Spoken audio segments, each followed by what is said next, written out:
كريم محمود، وادي على طول محمد اشرف، محمد اشرف، محمد اشرف، يا ولد يا ولد يا ولد، جايه وحلوه حلوه، هدف والله ملعوب بشكل كويس جدا. يدخل ابراهيم الهلالي ويسجل الهدف لفرقته ابراهيم الهلالي. انما الهجمه كانت جميله جدا في الدقيقه 31 من بدايه احداث اللقاء. ادي ابراهيم الهلالي يسجل الهدف الاول في الدقيقه 31. يتقدم اصحاب الارض طلائع الجيش 1-0. وتحيه لعماد سليمان المدير الفني. بص الكوره الحلوه اتلعبت لمحمد اشرف، انفرد الدور ده، بص يلعبها يا ولد حلوه قوي، بين رميها في الحته اللي لا قدر الحضري يحط ايده ولا رجب نبيل يعمل حاجه برجليه، وتعدي من حصري ويقابلها على طول الهلالي مقشره جوه المرمى. والله حلوه، هجمه اتعملت جميله جدا جدا جدا من حسن الوادي دجله.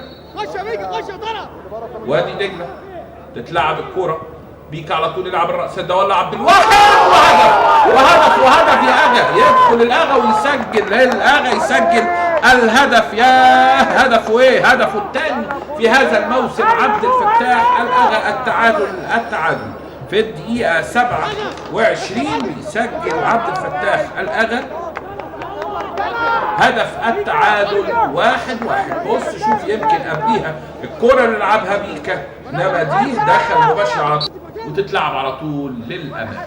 مرعي يلم ويحضر نفسه كويس وسريع وداخل مرعي وصلاح والهدف الثاني، ثالث اهدافه صلاح في هذا الدوري. انما مرعي عمل لنفسه كوره حلوه قوي قوي في اللي فاتت، لو نشوفها من اولها استلمها بره منطقه الجزاء وعدى من اثنين ودخل وسريع وعدى وفات. بص الاستلام، لم لنفسه حلوه قوي ودخل وعدى وادى لنفسه كنترول ودخل من الثاني ويلعب العرضيه وعلى طول صلاح يسجل. والله هدف جميل جميل جميل لوادي دجله، صناعه عمرو مرعي، تنفيذ احمد صلاح، هدفه الثالث توالي هشام يفوز بها. على طول يلعب محمد عبد الواحد، انما مدير فني بيقدر ازاي يقرا الفريق اللي قصاده هشام زكريا. وادي على طول صلاح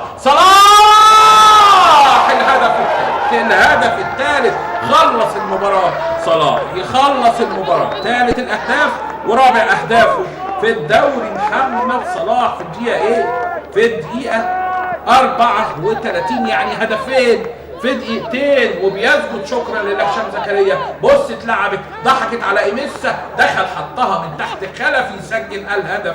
يا سلام يا مرعي، عمل كورتين لغايه دلوقتي، يعني وكأن مرعي وصلاح الاثنين بيكافئوا مديرهم الفني، الاثنين بدلاء دفع بيهم هشام زكريا، غيروا المباراه. علي عبد المنعم بيتابع معانا وبيشوف، وادي على طول محاوله وتتنين، والهدف الثاني بيدخل على طول يكافئ خالد ربيع. مش معقول يا عم، مش معقول. خالد ربيع في الدقيقة 37 احلو اللقاء يسجل الهدف الثاني لفريق طلائع الجيش. بص دخل قناص هداف، دخل اهو عدى. بص بقى الكوره اتلعبت العرضيه من حسن يوسف، دخل على طول قبل ما يطلع الحضري، طبعا مر ما بين الدفاع، ما حدش ادى فرصه. ابو العيله يا ولد يا ابو العيله بيحط ايه ده، يعني بيقول انا موجود اهو. محمد ابو العيله يعني يقول ايه، عمود وباقة مهارات، بيحط كوره ثابته جميله جدا، هدفه الثالث